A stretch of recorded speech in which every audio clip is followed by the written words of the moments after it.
Bonjour à tous. La question du sens, est-ce que ça vous parle et comment ça vous parle?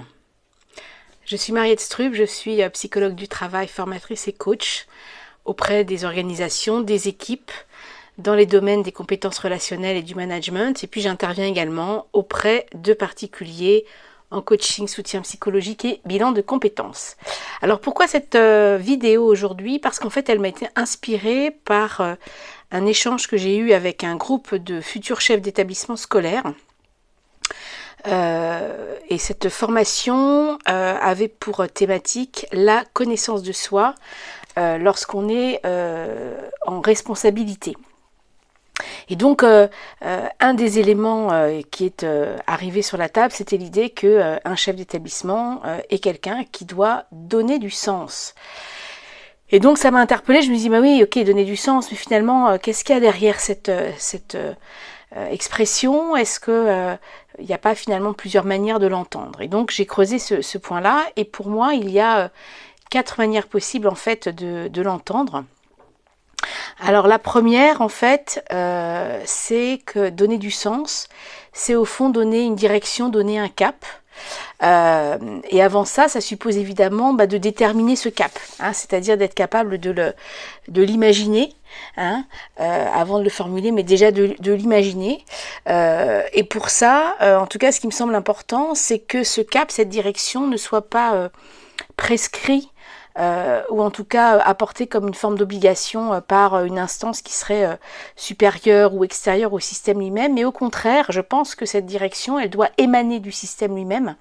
Parfois même, j'ai envie de dire que si on a cette capacité de perception, d'être justement en capacité de percevoir voilà, ce qui est présent, parfois en germe dans la situation présente, et qui demande au fond qu'à se déployer. Et je pense que ça fait partie justement des compétences que doit avoir notamment un chef d'établissement. Et on pourrait parler d'ailleurs d'une sorte de futur émergent, c'est-à-dire un futur qui au fond est déjà présent et en germe dans l'instant présent. Et quand je dis ça, je fais référence à ce qu'on appelle la théorie U, qui est notamment une théorie d'accompagnement du changement. Je vous en parlerai probablement dans d'autres vidéos, et notamment à travers une méditation guidée qui permet justement d'accéder à ce futur émergent. Et donc pour s'ancrer dans la matière, pour que cette vision s'ancre dans la matière, bien évidemment il faudra qu'elle soit partagée avec les personnes qui vont finalement porter et embrasser quelque part cette vision et ce cap. Et il faudra bien évidemment arriver à fédérer l'ensemble de l'équipe autour de cette vision et probablement être amené à la traduire en projet concret, justement pour l'ancrer dans la matière. Voilà. Première manière de voir les choses, la direction, le cap. Deuxième manière d'envisager cette question de donner du sens, c'est donc partager ce cap, partager cette vision à travers des images, à travers des mots qui vont parler à tous, ce qui suppose de faire œuvre de pédagogie.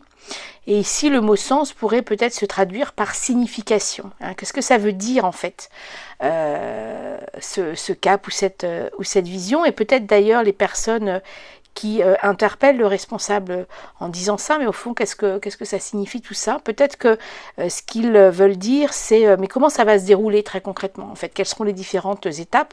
D'où l'importance aussi de tracer un chemin et de pouvoir exprimer aux équipes comment on va franchir les différentes étapes pour partir de notre situation d'aujourd'hui jusqu'à celle que l'on vise à travers ce cap et cette direction.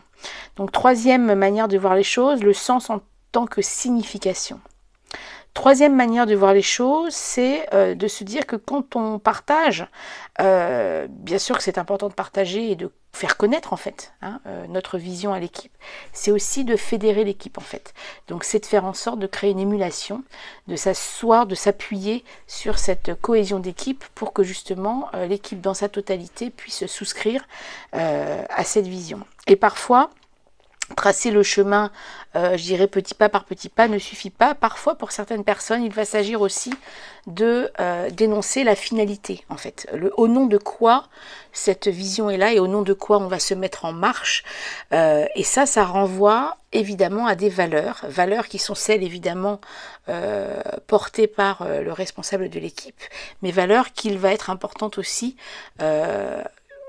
voilà, dont il est important qu'elle soit partagée aussi par le reste de l'équipe pour justement soutenir l'action et là encore donc donner du sens à l'action. Dernière manière d'envisager cette question du sens, par exemple, vous savez, quand quelqu'un vous dit il faut donner du sens, souvent ce qu'il y a derrière, c'est la notion de cohérence, on parle parfois aussi d'alignement, donc cette idée finalement de mettre en cohérence et de tisser du lien. Donc derrière ça, si on y réfléchit un petit peu, c'est par exemple s'assurer de la pertinence de la vision avec les valeurs justement, mais aussi peut-être avec les besoins de l'équipe, hein, même si ceux-ci ne sont pas forcément totalement conscients. C'est aussi de permettre à l'équipe de pouvoir raccrocher en fait ce qui leur est proposé avec ce qu'ils vivent.